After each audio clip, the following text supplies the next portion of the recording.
تو دعوت کے حوالے سے ہمیں اس نقطے پر بھی خاص طور پر غور کرنے کی ضرورت ہے۔ ایک دو باتیں اور، وقت بھی ہے نا، ایک دو باتیں اور میں مختصر کر کے بات ختم کر رہا ہوں۔ ایک بات دعوت کے حوالے سے جو ہونا چاہیے اور اس کے خلاف نہیں ہونا چاہیے وہ ہے اخلاص۔ اخلاص، اور ابھی میڈیا کی بات چل رہی تھی، میڈیا اور اخلاص میں بہت زیادہ بیر ہے، بہت فاصلے ہیں، بہت دوریاں ہیں۔ تو اخلاص، قرآن کریم کی جو آیتیں دعوت کے سلسلے میں ہیں نا، ان آیتوں میں آپ غور کریں گے تو اللہ تبارک و تعالیٰ نے کیا فرمایا، وَمَنْ أَحْسَنُ قَوْلًا مِّمَّنْ دَعَا إِلَى اللَّهِ، إِلَى اللَّهِ، مفسرین نے لکھا اس پر کہ اللہ نے فرمایا ہے إِلَى اللَّهِ، جو بلائے، اس سے اچھی بات کرنے والا کون ہو سکتا ہے جو کس کی طرف بلائے؟ إِلَى اللَّهِ، اللہ کی طرف بلائے، اللہ کی طرف بلائے، لَيْسَ إِلَى نَفْسِهِ، اپنی ذات کی طرف نہیں، اپنی پارٹی کی طرف نہیں، اپنے دھڑے کی طرف نہیں، کسی شخصیت کی طرف نہیں، کسی بینر کی طرف نہیں، کسی اسٹیج کی طرف نہیں، بلکہ إِلَى اللَّهِ دعوت دینے والا ہو، وہ احسن القول ہے۔ لیکن کسی کے ساتھ کوئی نظریہ، کوئی فکر، کوئی سوچ، کوئی شخصیت، کوئی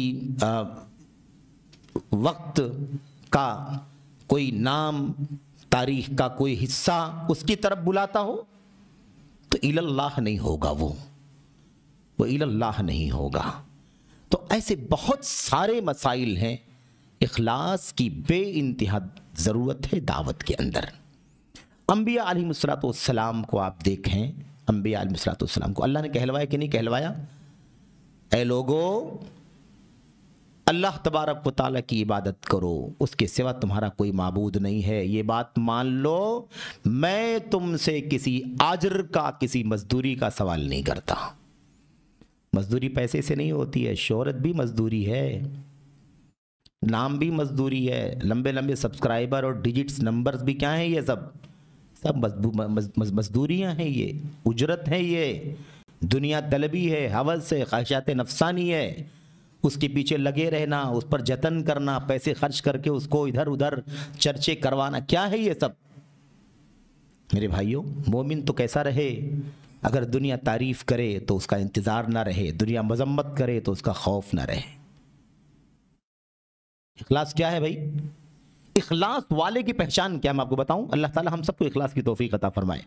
اخلاص کی اصل پہچان یہ ہے کہ اگر اچھائیاں ملتی ہیں تو اس پر خوش نہ ہو انسان، اور اگر برائیاں ہوتی ہیں تو اس سے اس کو کوئی فکر بھی نہ ہو، جس کا جی چاہے برائی کرے، جس کا جی چاہے تعریف کرے، نہ آپ کی تعریف سے ہمیں کوئی خوشی ہے، نہ آپ کی برائی سے ہمیں کوئی خوف ہے، ہمیں اپنے مشن کی نشر و اشاعت کی فکر ہے۔ لیکن اب شہرت بھی مزدوری ہے میرے بھائیوں، یہ فائدہ اٹھا رہا ہے کہ نہیں اٹھا رہا ہے آدمی میڈیا پر، اپنے چینلز پر، اپنے سائٹس پر، اپنے اکاؤنٹس پر جو نمبرز بڑھتا ہوا دیکھتا ہے خوش ہوتا ہے نا، اور خوشی نہیں ہوتا ہے، لوگ باقاعدہ اسے اپنی شان کے طور پر بیان کرتے ہیں۔ آج آپ کے پاس فیس بک کا اکاؤنٹ ہے، کتنے فالوور ہیں بھائی؟ 2000 ہیں، 4000، اتنے ہی ہیں، میرے تو اتنے ملین میں ہیں۔ آئی بات سمجھ میں کہ نہیں آئی؟ یہ معیار بن گیا ہے، یہ دائی کا کام ہے۔ ما اسألکم علیہ اجرا، میں تم سے کوئی اجر نہیں چاہتا، کوئی مزدوری نہیں چاہتا۔ یہ انبیاء، ایک نے کتنی آیات کے اندر کتنے انبیاء کے بارے میں اللہ تبارک و تعالی، من اجرن، میں تم سے کوئی مزدوری نہیں چاہتا، نہیں مانگتا میں تم سے کوئی مزدوری، ان اجری الا علی اللہ، میری مزدوری، میری محنت کا جو صلہ بدلہ اجر ثواب دینا ہے وہ اللہ کے حوالے ہے۔ میرے بھائیوں، کتنا بڑا مسئلہ ہے اپنے آپ میں۔ تو یہ ریاکاری، یہ دکھاوا، یہ نام، یہ شہرت، یہ مقبولیت، اور اس کو ہوا دینا، اس کو بڑھانا، اس کی جتن میں لگے رہنا، اس کی کوشش کرنا بہت خطرناک ہے میرے بھائیوں۔ تو دائی کو اس ریاکارانہ حرکت سے اپنے آپ کو بچانا چاہیے۔ یہ بہت بنیادی مسئلہ ہے، بہت بنیادی مسئلہ ہے، اور یہ ہم تو ایسے بھی جانتے ہیں کہ تمام عبادات کی روح کہاں ہے؟ اخلاص ہے۔ اخلاص کے بغیر تو کچھ ہے ہی نہیں نا. ہم پہاڑ کھڑا کر دیں نیکیوں کا, لیکن وہ دنیا دارانہ سوچ کے ساتھ ہے تو اللہ کے ہاں اس کا کوئی اجر, اس کا کوئی بدلہ ہمیں نہیں ملے گا. ہماری نمازیں, ہمارے روزے, ہمارے حج و زکوٰۃ, صدقات, خیرات, ہماری یہ کام امر بالمعروف نہی عن المنکر, اگر یہ دنیا دارانہ سوچ کے ساتھ ہے, کہیں مادہ, کہیں شہرت, کہیں ریاکاری, کہیں پذیرائی, کہیں کریز, کہیں دیوانگی, اور ہمیں بہت اچھا لگ رہا ہے, مزہ آتا ہے, تصویریں ہیں وغیرہ, تو آدمی یہ کیا ہے, یہ دراصل ہماری اس محنت کو, ہماری کوشش کو برباد کرنے کا کام ہے جسے ہم کر رہے ہیں, جو اللہ تعالی ہم سے لے رکھا ہے, ہم سے کام, ہمیں جس کام پر اللہ نے لگا رکھا ہے. میرے بھائیو, یہ بنیادی مسئلہ ہے. اور کچھ لوگوں کے ہاں تو بہت تجاوز ہے, ان کے کنڈیشنز بہت بھاری ہیں بھائی, ان کے ٹرمز بہت بھاری ہیں, ان کے ڈیمانڈز بہت بھاری ہیں, تو ان کا تو مرحلہ بہت اونچا ہے. اس گندگی میں ان کا مقام بہت زیادہ اونچا, ان کی کنڈیشنز ہیں, ان کی شرطیں ہیں. اتنا ہوگا تو ہم آئیں گے, اتنا ہوگا تو ہم آئیں گے, ایسا ہوگا تو ہم یہ کام کریں گے, ورنہ نہیں آئیں گے. ان کا معاملہ بہت نازک ہے. اور جیسے شہرت ملتی ہے یہ راستہ آدمی پکڑ لیتا ہے, الا من رحم اللہ. جیسے شہرت ملتی ہے یہ راستہ انسان پکڑ لیتا ہے. ابھی تو مقبولیت ہو چکی ہے, اب تو ہماری ڈیمانڈ ہے, اب تو ہمیں چاہیے کہ ہم بھی اپنی ڈیمانڈ رکھیں. تو ایسے لوگوں پر تو وہ حدیث صادق آتی ہے جو نبی کریم صلی اللہ علیہ وسلم نے فرمایا تھا, تعیس عبد الدینار, تعیس عبد الدرہم, تعیس عبد الخمیصہ, تعیس عبد الخمیلہ, ان اعطی رضی وان لم یعط سخط, تعیس وانتکس واذا شیک فلانتقش. اللہ کے نبی صلی اللہ علیہ وسلم کی لمبی حدیث. برباد ہو دینار کا بندہ, ہلاک ہو درہم کا بندہ.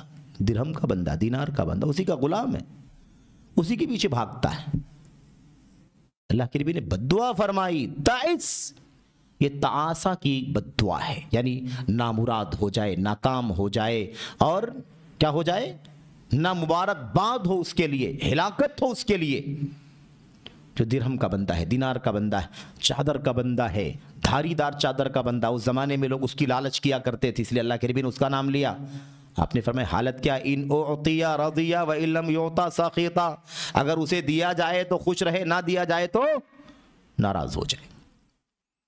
تو بیچنا ہے, یہ دعوت دینا نہیں ہے, تعلیم دینا نہیں ہے, بلکہ کیا کرنا ہے, سودا کرنا ہے, ڈیلنگ کرنا ہے. اس سے تو لاکھ گنا اچھا بیچارہ وہ بازار کا آلو بیچنے والا ہے جو کاروبار کرتا ہے, دین اور دعوت کے نام پر اللہ کے دین کو بیچتا اور اس کا سودا تو نہیں کرتا. اگر ڈیل ہی کرنا تھا تو چلے جاتے منڈی میں, کاروبار کرتے. تو حد سے تجاوز نہیں ہونا چاہیے, یاد رکھیں. بہرحال یہ ایک آخری بات تھی. اس کے بعد ایک بالکل آخری بات, بہت ساری باتیں ہیں, ایک آخری بات ہے, داعی جو ہوتا ہے نا, داعی, وہ پہلے مدعو کی حیثیت سے کام کرے, بعد میں داعی ہو. کیا مطلب؟ مطلب یہ ہے کہ اسے اپنے آپ کو آئیڈیل اور قدوہ بنانے کی ضرورت ہے. آپ آئیڈیل بنے, قدوہ بنے. آپ کا ایمان, آپ کا عقیدہ, آپ کی عبادت, آپ کا اخلاق, آپ کا رہن سہن, آپ کا وضاقتہ, آپ کا چہرہ آئیڈیل ہونا چاہیے. ایک آدمی سود سے منع کرتا ہے, سود کا کاروبار کرتا ہے. ایک آدمی شراب سے منع کرتا ہے, شراب پیتا ہے. ایک آدمی نشے سے منع کرتا ہے, تمباکو اور بیڑی اور سگریٹ کا عادی ہے. مثال کے طور پر سمجھ رہے ہیں. ایک آدمی نماز کا حکم دیتا ہے, خود نماز نہیں پڑھتا. ایک آدمی داڑھی کا حکم دیتا ہے, داڑھی موٹ کر کے کاٹ کر کے گھومتا ہے, اس کا وضاقتہ دیکھنے کے قابل نہیں ہے. یہ دعوت کے میدان میں بہت بڑی رکاوٹ ہے, دعوت کی قبولیت میں بہت بڑی رکاوٹ ہے. یہ دعوت کے اثر کو برباد کر دینے والی کام ہے یہ حرکت ہے. حافظ امام ابن القیم رحمۃ اللہ علیہ نے ایسے لوگوں کے بارے میں فرمایا تھا جو لوگ اپنی زبان سے تو داعی ہیں, عالم ہیں, بتا رہے ہیں, رہنمائی کر رہے ہیں, گائیڈ کر رہے ہیں, اچھائیوں کا, بھلائی کا حکم دے رہے ہیں, برائی سے روک رہے ہیں, لیکن خود اس کے عملی طور پر اس کے خلاف ہیں. تو امام ابن القیم فرماتے ہیں ایسا شخص اپنی زبان سے بلاتا ہے اچھائی کی طرف اور اپنے عمل سے بھگاتا ہے نیکی سے. زبان سے بلاتا ہے، عمل سے دور کرتا ہے اس نیکی کے ساتھ، نیکی سے. کیوں؟ اس لیے کہ زبان تو اس کی اچھی ہے لیکن کردار کے خلاف ہے. بہت ضروری ہے یہ. تو صرف جذبہ نہیں، انسان کو خود قدوہ اور آئیڈیل بننے کی ضرورت ہے. یا ایھا الذین آمنوا لم تقولون ما لا تفعلون، ایمان والو کیوں کہتے ہو بات جو کرتے نہیں ہو. کبر مقتا عند اللہ ان تقولوا ما لا تفعلون، اللہ کے نزدیک بہت غضب کی چیز ہے، بہت بڑا جرم ہے کہ تم کہو اور عمل نہ کرو. بہت بڑا مسئلہ ہے اپنے آپ میں. ایسے ہی اہل کتاب یہود و نصارہ کو اللہ نے کیا فرمایا؟ اتأمرون الناس بالبر وتنسون انفسکم وانتم تتلون الکتاب، کیا تم لوگوں کو بھلائی کا حکم دیتے ہو اور اپنے آپ کو بھلا دیتے ہو جبکہ کتاب پڑھتے ہو تم؟ تو یہ بہت خطرناک مسئلہ ہے. اور نبی کریم صلی اللہ علیہ وسلم کی وہ حدیثیں، کئی ایک حدیثیں ہیں سلسلے میں صحیح سندوں کے ساتھ صحیح حدیثیں مروی ہیں کہ اللہ کے نبی علیہ الصلوۃ والسلام نے وعید بیان فرمائی ہے کہ جو آدمی قرآن پڑھے، قرآن کی تلاوت کرے، جو قرآن کی طرف بلائے لیکن قرآن نہ پڑھے، جو آدمی نماز کی طرف بلائے اور نماز چھوڑ کر کے سوئے، اسی لفظ کا ذکر ہے اس کے اندر کہ جو اللہ کی نماز کی طرف بلاتے ہیں اور خود ینامون عن الصلاۃ، نماز چھوڑ کے سوتے ہیں. وعید ہے ان کے لیے، سخت وعید ہے، ان کے سر کچلے جائیں گے. اخوف ما اخاف علی امتی، کیا فرمایا تھا؟ علیم اللسان من کل منافق علیم اللسان. سب سے زیادہ اس امت پر جس بات کا ڈر ہے وہ کیا ہے؟ من کل منافق علیم اللسان، ایسے منافق سے جو زبان کا علم والا ہے. دونوں لفظ اکٹھا ہو گئے، بات سمجھ میں آ گئی نا؟ زبان کا علم والا ہے، علیم اللسان. زبان تو بہت جانکار ہے، بہت بولتا ہے زبان سے، تقریریں لمبی لمبی، لیکن منافق، عمل میں وہ چیز نہیں ہے. تو قدوہ اگر نہیں ہے، آئیڈیل نہیں ہے، تو یاد رکھیں کہ ہماری دعوت کا کوئی اثر نہیں ہوگا. یہ بنیادی مسئلہ ہے. تو اور اللہ کے نبی علیہ الصلوۃ والسلام کی وہ حدیث میں آپ نے فرمایا تھا کہ ایک شخص کو جہنم میں لایا جائے گا، جہنم میں ایک شخص کو لایا جائے گا اور فتندلق اقطابہ فی النار، اس کا پیٹ پھٹا ہوگا اور اس کی آنتیں پیٹ سے باہر لٹک رہی ہوں گی. یدور